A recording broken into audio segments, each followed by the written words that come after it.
Kaldır.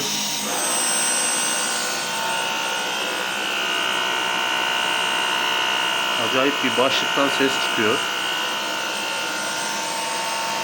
Koy halıya.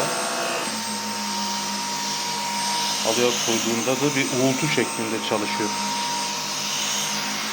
O bizim tanıtımda hiç böyle değildi, tanıtım şeyinde. Kaldır. Çok rahatsız edici bir ses. Kapat. Kapattığında da böyle bir garip bir ses geliyor. Bu normalmiş, buna bir şey demiyorum ama başlığı oldukça kötü ses çıkartıyor. Çalıştır bir daha başlığı. Yani çok kötü sanki. Yani insanın beynini tırmalıyor.